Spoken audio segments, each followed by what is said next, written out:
What's up, guys? Welcome in. Thanks so much for joining us today for Sports and Shenanigans. This is where women's sports and pop culture collide. We are on the Kansas City Sports Network and powered by Cherry, a women-owned brand that is passionate about elevating women's sports. Today, I'm thrilled as part of Coaches Week. I am joined by assistant coach of the Kansas City Current, Freya Coombe. Freya, thank you so much for being with us today. How you doing? I'm doing well. Thank you so much for having me. Yes, of course. I have to start with some congratulations because after week 11, you all are sitting at the top of the table with a nice 5-point cushion. How do you feel this season is going for you all? Yeah, I think, we're pretty happy with it.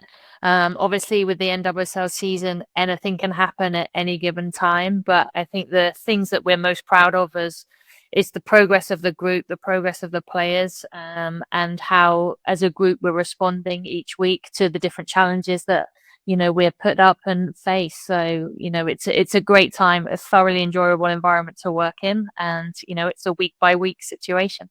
Yeah. Well, I'd love to get into a little bit about your coaching journey. You are one of the few females in NWSL and have had a wonderful journey. So let's just kind of break it down as far as played over in England and in 2019 came over to coach in NWSL with the then Sky Blue FC squad. What went into that decision to start your coaching career in NWSL for Sky Blue? Yeah, actually, I was in the country for, I think, 5 years prior to that experience. So I was in Connecticut, working for a small club in Norwalk called Everton America at the time. It's since changed its name. But for me, it was very much a personal step in my life. I've always had one eye on looking over on the States at the opportunities, and I always fancied the chance to live abroad. And then unfortunately my mum got quite sick and then made a good recovery, but it was at one of those kind of moments in life. It's like life's too short. It's important to do what we are passionate about, follow your heart, follow your dreams. And my mum was like, if you want to go, you go. I'm well enough. Like, you can go and try something new. So that was it. I started again in working for this club in Connecticut, and then I stepped up and I got the necessary visa that I needed to be in the country and long term, and it allowed me to work for a GA club in New York. So I worked in Westchester County for New York Soccer Club. And then I got my break with Sky Blue. It came as a bit of a chance. I went into into Sky Blue from New York Soccer Club. We kind of had a relationship, built some summer camps, that type of thing together. And I was there with a couple of teams, and I wanted the opportunity to go into Sky Blue, and they just literally sacked all their staff. There was one goalkeeper coach remaining. So I went in to just observe and be in the environment. And cut a long story short, I coached the team for 3 days and got on a plane to Portland and went and coached the first game. So it was completely unexpected. Didn't expect myself to be there in that moment, on a plane to Portland. And especially, it was 2019 and everyone had just come back from the World Cup. Portland had this huge welcome home crowd. They had all their studs playing. We had all the absolute superstars that had just won the World Cup, and there was me like on the sideline coaching the team, and just trying to do anything we can to get points in Providence Park. And that was really how it started. And we drew in that game, and the team liked what we did and wanted me to come back. So I ended up being the interim head coach at Sky Blue, and then got offered the full-time job at the end of that season. Man, what an incredible opportunity to not only just be in Portland during a wild time for soccer lovers, but what an opportunity for you to really prove yourself and earn that role. I feel like that is a unique situation there. You all went through a rebrand. Obviously, Gotham FC is now the team out of New Jersey, New York. What did you learn through the rebrand? That's got to be an interesting experience. The biggest thing I learned was the rivalry between New York and New Jersey, and trying to label a club that represented both communities and put it on a logo. That was the biggest thing. No matter what you did, if you put anything New York, you upset everyone from New Jersey, and if you put anything New Jersey, you upset anyone from New York. You got No, yeah, you got to have the loyalties. So fun. e- exactly. No, jokes aside, that was a really fun time because I think that Sky Blue had a little bit of history in terms of, not necessarily providing the best environment for players. That's been in a lot of articles, and it had a couple of seasons of not doing so well in the table. And I think that rebrand really came at a time where they pushed forward. And as a club, we were able to get some really great players in place, help build a new culture, and help kind of springboard the club forward. And it really made a big difference. I think we had the COVID bubble, weird Challenge Cup in its first iteration of the competition. And we made it through to the semi-final of that, narrowly losing to Chicago. But I think that was the moment where everyone was like, okay, we can do this. Then the rebrand quickly followed, and it was like we signed some players, and it was like let's go. We're going to take it on by storm. And we made the Challenge Cup final that year, once again against Portland. I feel like we've got some history there, which was great. But I think that was a really important time. And I think that changed, gave the foundation for the Gotham that we see now, and a big change. And some of the key signings there, I think, we were able to sign McCall Zaboni, and, coming from North Carolina with such a history of winning, I think, players like that, including some of the players that are still there, really helped drive that standard and that competition, which was fantastic. And now you can see that the club's in a very good place right now. Yeah, and interestingly, led by Yael Averbush, who had made her stamp on the pitch as a player, now in the leadership role. Did you learn anything with her as GM? And for you as a coach, how cool is it to see the player become a GM? I mean, she's doing such an amazing job. Yeah, we had very little crossover. It was as she came in, I was on my way leaving for Angel City at the time. So we didn't work together that much, but I've got a lot of respect for her playing career and the career that she's built, and now as a GM with what she's doing, how the club are having success now, not just domestically, but also we're competing in the CONCACAF Champions trophies and things. So that's really great to see. And I think we can learn a lot by giving great opportunities to not just former players, but for women that have also shown themselves that they have a really good understanding of the game, and what needs to happen within a club environment, and then providing opportunities and support to help these players transition to new roles within their careers, but also then set them up for success and provide the support to enable these people to put what they've learned over the course of their lifetime in sport and in football, to now put it into place in the clubs. Yeah. And you alluded to it, but your next step was taking a big risk and accepting a head coaching position at the expansion side, Angel City. What were some of the biggest aspects that drew you to this opportunity? Well, at the time, I really liked what Angel City were looking to do with providing such an important platform for women, but not only for women in soccer, but also women outside of soccer, and really challenging what equality meant, and providing that platform for us to showcase being, such a great club. And I think that was kind of drew my attention. I like the female leadership team. I like the investment that they were putting into it. So that was attractive from that side, because that really aligns with my beliefs. I want to see a lot of women given opportunities within not just sport, but within everyday life. And that was exciting for me. And then the prospect of being able to start with a clean slate in terms of, okay, you can build this however you want. And that was kind of exciting, very scary, and especially now having gone through it, it's a big challenge that I think that unless you've done it, it's very hard to imagine just all the minutiae that go into starting from scratch. And it's hard. It's hard for coaches. It's hard for leadership. It's hard for players. It's a hard process, but at the same time, it's very rewarding knowing that you had a hand in starting history, and looking at the progress of clubs, that you've played a part in that, and especially now with the brand that Angel City is. It's obviously a rival right now, but at the same time, you got to respect the club and the size of the club and its global reach and what they're trying to do in the women's sports space. Mhm.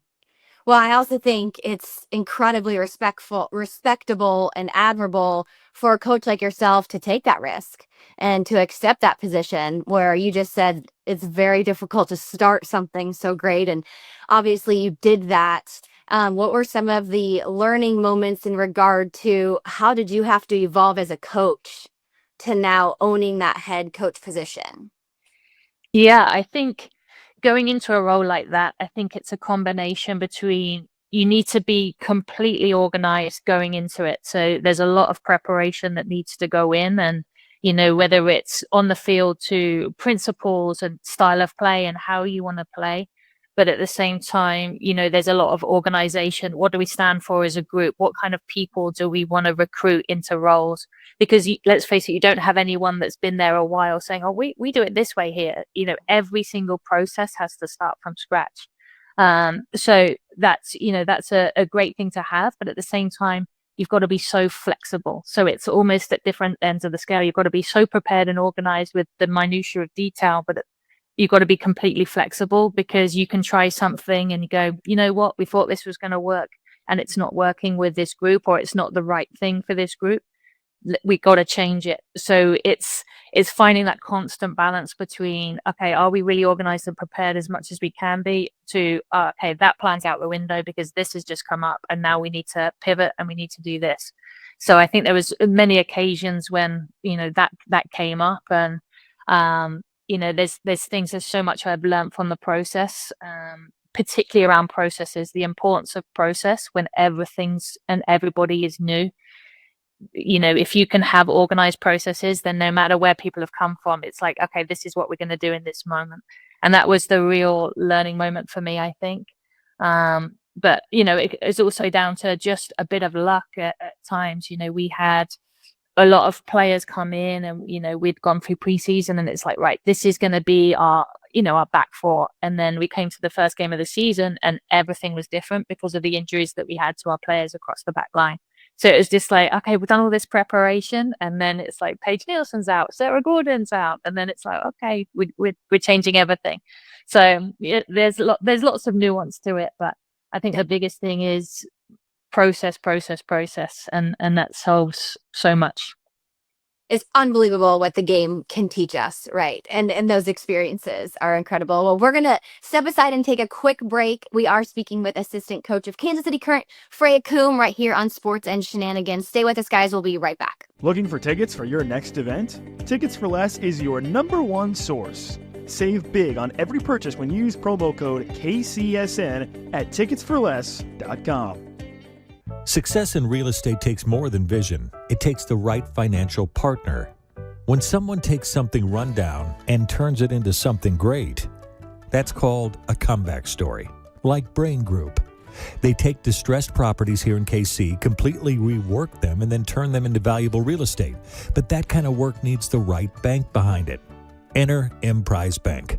They're not about cookie-cutter loans. They saw Brain Group's vision, backed them, and now they're making big moves in Kansas City real estate.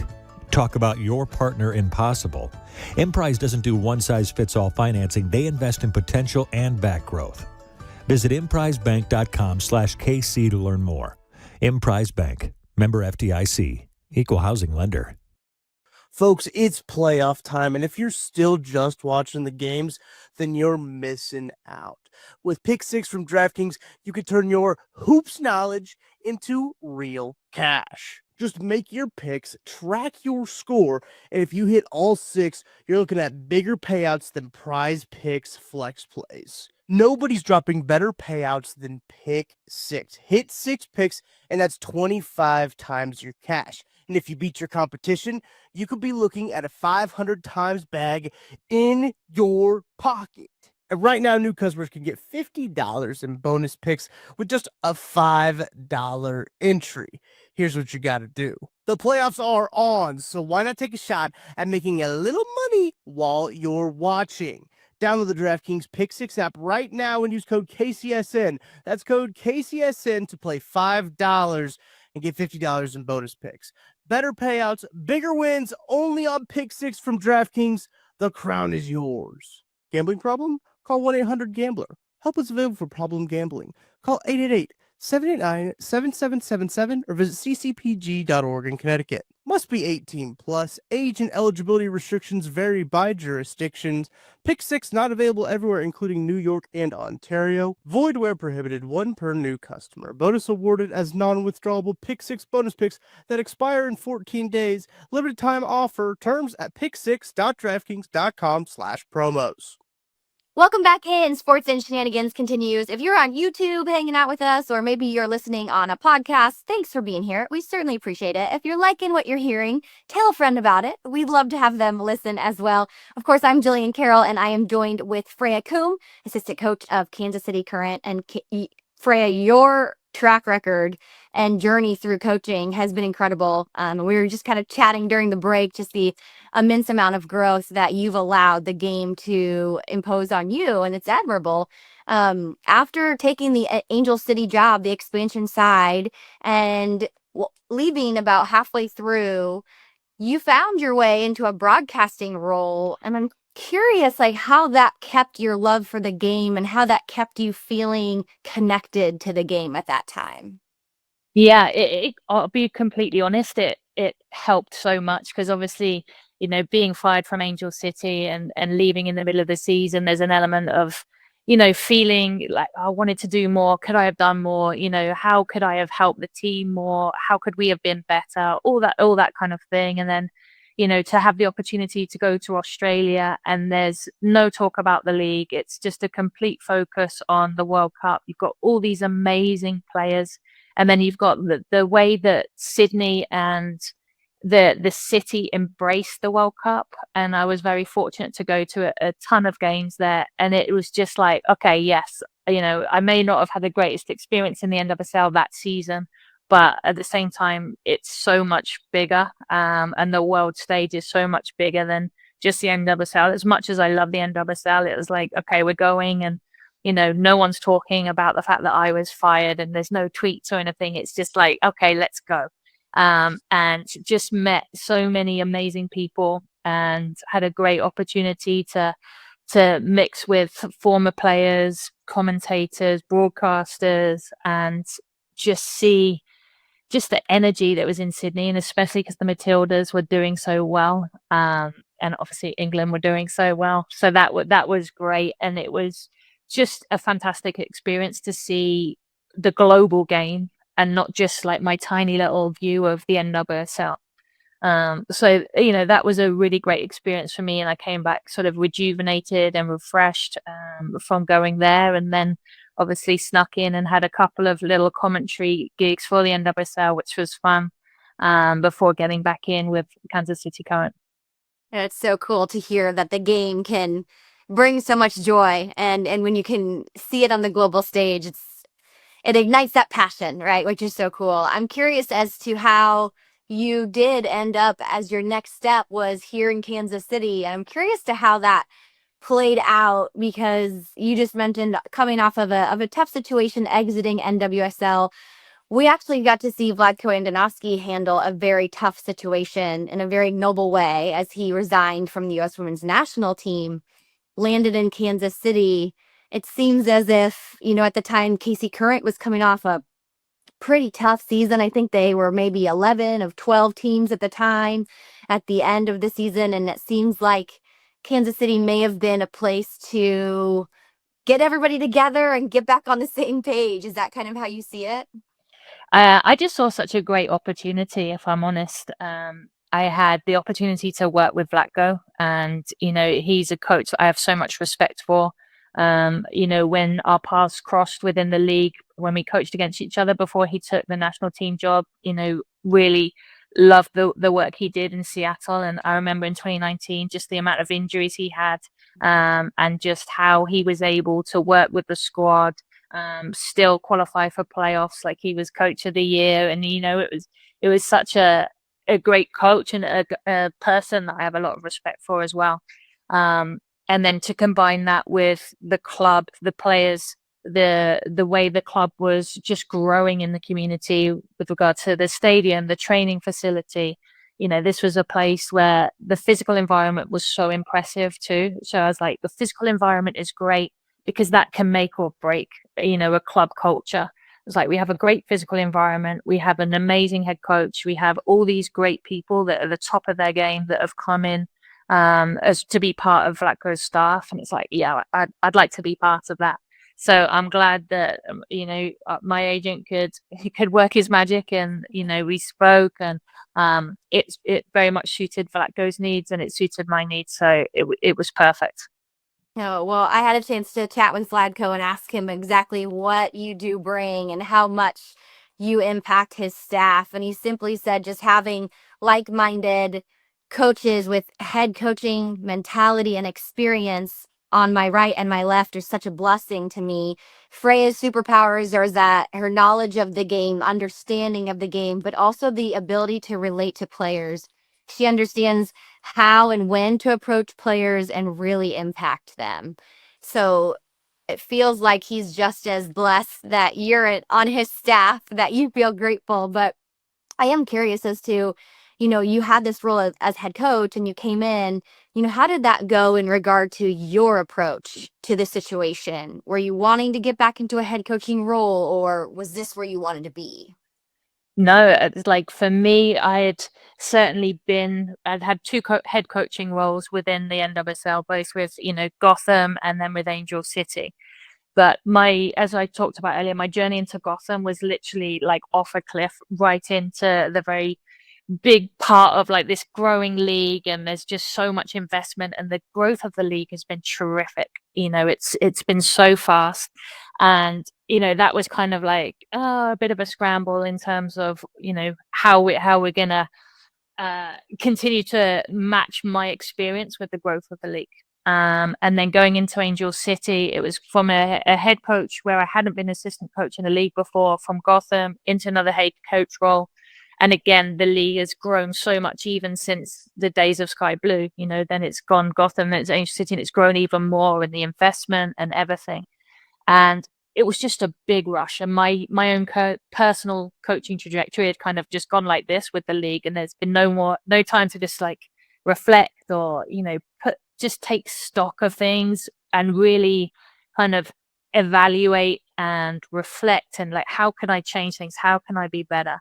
And quite honestly, I felt like I needed to go somewhere where I could learn, and I could kind of see some of the things that maybe I was missing. I'm not going to sugarcoat it. I've been fired from a coaching position. There's something that I'm missing within the way in which I deliver. So for me, it's like, okay, where can I go and learn about, whether it's processes, whether it's standards, whether it's the knowledge on the field, whether it's tactical. Like, there's elements that I was like, okay, let me go and see if I'm ticking these boxes, or if it's a real big growth area for me. And then going into Kansas City, was able to provide that. We've got basically a national team staff that's been taken from the US Federation and put in Kansas City, with amazing facilities that I think are by far the best in the league in terms of the complete package. It's our own stadium, it's our own training facility, it's ambitious owners that when you say, okay, we need this to make the team better, they go, okay, it will be done tomorrow. That type of thing. We're very, very fortunate. So to come into this environment and also not have the pressure of being the head coach in it, it's really allowed me to go, okay, that's excellent, that's really good, this is something that I can do and I can learn from. And sometimes it's as simple as sitting back and watching Black Bow and being like, okay, this is amazing, this is great, this is something I would do in the future, as well as being able to bring my own experiences to the table and be like, okay, this is something that I've learned through my journey that's gone like this, and this is how I think that I can help in our environment. These are experiences I've had when I've been in this situation. We did this and it worked and it was good. Think about this. So, I think that for me, being an assistant was exactly what I needed at that moment. It was just like, let's take stock. Let's do a little check-in with myself. Okay, what am I good at? Where do I need to grow? And the areas I feel like I needed to grow, this environment helped just match those areas perfectly, and in terms of a little bit of opposite of who I am, which is great, because then that's the area that I needed to grow in. Well, it seems like you are exactly what Casey Current needed as well. And it was shared to me that Vladko runs his coaching structure. You kind of have positional coaches, right? And you are working with the forwards. Michelle Cooper said that you're constantly investing in her. You are a huge part of why her game has just been thriving this year in particular, that you'll spend time with film or writing up drills just for her. And I'm just curious what it is like for you as the positional coach to work with the forwards, to work with Cooper, Timwa Shawinga, Bia. I mean, these names, this has to be an incredible experience for you. Yeah, it's a complete blessing. I'll be honest. I'm very, very grateful to be working with the group that I am. I think there's so much talent, so much experience on the national team, with Temwa Bia and Nichelle Prince having represented the senior national teams for so long. Coop now coming into that stage and having that a couple of years experience in the league, and that real desire and that hunger to establish herself in the senior national team, and obviously playing incredibly well at the moment. And then also the younger players. So, looking at an Alex Pfeiffer, looking at Mary Long, like looking at those players that coming in, Hayley Hopkins, so much experience in the league. And each one of them is so hungry and they help each other so much. It's like we're pushing each other to do better. That's fantastic for me. And, what I don't know how you could show up for each work each day and not want to work with them and have the energy to work with them, because they just push you every day. And it's so great to be working with them. And I like the structure. We have a large coaching staff which allows us to get into the individuals with each player. So each week we go through individual film clips, we review everything that they're doing, we look at things that they need to focus on that week in order to get better. And that's the real fun part for me, is now we're starting to see it come to fruition with working with players for a while, and also getting to know them in terms of how we can help prepare them for a game so they're feeling great going into the game. So that's the part that I love. And then seeing the success of players, whether it's Hayley Hopkins scoring against their old team and with her first start, or whether it's Cooper coming into the national team and making a real impact. It's super fun. Yeah, and you mentioned it, even the youth as well. Alex Pfeiffer, as soon as she gets back on that pitch, and Mary Long just kind of with the 20s, just finding success. It has been incredible. These forwards that you work with, and Cooper said it herself, she said, I work with Freya 90% of my time, and she is a major impact on me and my season. So I think that's incredible to see the structure for you to be able to get so personal with that position group. I'm curious if there are any language barriers. I know Miss Bia obviously is not an English speaker, and even Tim Watt, not even a language barrier, but man, just getting used to life in Kansas City. You as their leader, how does that come into how you approach these players? Yeah, I think, that at the moments it's challenging, but I think for Bia particularly, she's really taken to like her English lessons and everything, and she's so much more comfortable now, and her understanding of English is better. But also we have great translators that are there. So we have two performance coaches who speak Portuguese, and then we have Lucas, who's an assistant coach that speaks Spanish, and obviously, there's a lot of crossover, so he definitely helps with some of the translation. So even though it might go through someone else sometimes, when it's into the finer details, then that's easier. But for the rest, we do a lot of, a little bit of demonstration sometimes can always be useful in terms of the runs that we're asking them to make or how we want to show. But it's certainly an entertaining experience.